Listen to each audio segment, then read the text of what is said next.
Leaders rise up in crisis. People don't get to select a convenient time for tragedy to strike. What happens sometimes in emergency management? We plan for people without planning with people. And when we do that, things don't typically go the way we picture them in our minds. When lives are at stake, are we going to be the kind of emergency managers happy with a C? So when we put out our emergency messaging, is that reaching people with autism? Is that reaching people who are nonverbal or who are depending on others to provide them information? If you think about an incident management team, somebody on the team fails to do their job. The team might perform. It might do fine, but it's not high performing. We need to demand more of ourselves because there are people who's counting on us. We wanted to know, what will this person be like to work with every day? What will they be like to work with on the really bad days? We got this part. Just trust on the forecast. You know what the best forecast is for a hurricane? It's no individual model. It's the National Hurricane Center. Right? So you don't have to shop. We got you covered. You got enough to do.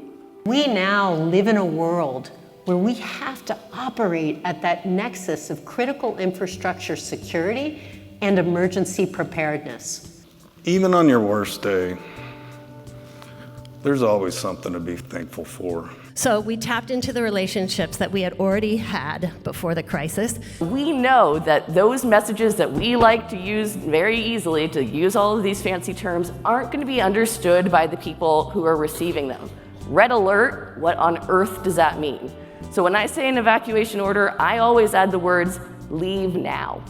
We've got to turn the tide towards a safer, more resilient whole community. Work with them on integrating them fully into your plans. If you've met one person with a disability, you've only met one person with a disability.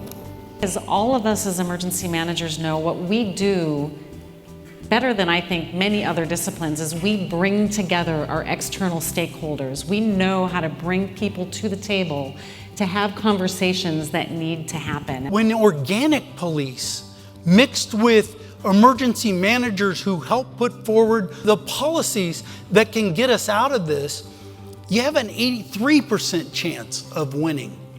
We need them in emergency management because they can force multiply information and they can gather information and give it back to you when that really bad day happens. When it's time to lead in times of crisis, there's this magic moment where some of those barriers go away. Individuals with access and functional needs are disproportionately impacted before, during, and after any disaster. Make sure that alerting is just something that shows up in the timeline of your after-action report, not as a corrective action. Emergency managers have a unique gift and insight.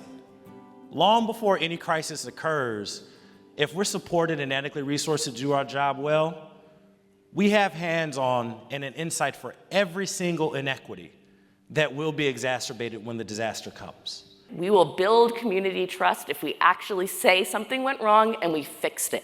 The time to include is now.